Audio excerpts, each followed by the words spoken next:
Let's now talk about the other election that's been dominating headlines, the Iran presidential runoff. It's a contest between a reformist and a hardliner. The final result will be announced on Saturday. Heavy security presence could be seen on the streets of Tehran on Friday. Before we get to the details, here's a quick backgrounder. The first round of the voting was held on the 28th of June. This was to elect the country's new president. Remember, this came following the death of Ibrahim Raisi in a helicopter crash. Raisi died in the May 19 helicopter crash that also killed the country's foreign minister and others. He was seen as a protege of Khamenei and a potential successor as the supreme leader. Why is this runoff being held, you ask? Because neither of the top two candidates won more than 50% of the votes, and so they are facing off in this runoff election. Who are they?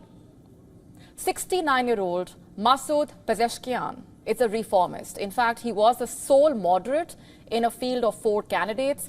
And 58-year-old Saeed Jalili is a hardliner. He is a former Revolutionary Guards member. What's also interesting is how the candidacy of Pezeshkian has actually been viewed. He has also, in a way, revived cautious hopes for Iran's reformist wing. Now, what does this election mean for the country? Let's break it all down for you. First, the timing, of course. Remember, this election comes at a time of regional tensions.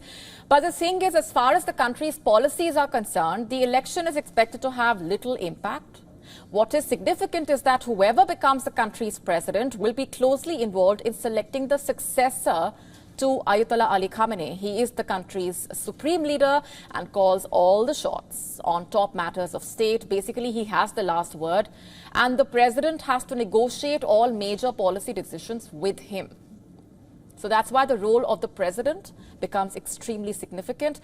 Khamenei, by the way, called for a higher turnout in the runoff. Emphasizing on the importance of the election, he said that the first round's participation rate was lower than expected, but also said that it was not an act against the system. The first round of voting, by the way, witnessed the lowest turnout ever for an Iranian election. Remember, this election also comes at a time of growing public discontent over economic hardship, also curbs on political and social freedoms. The fact is, both candidates have vowed to revive the flagging economy, and the economy is a huge issue. All eyes are on Saturday. That is when the final result will be announced.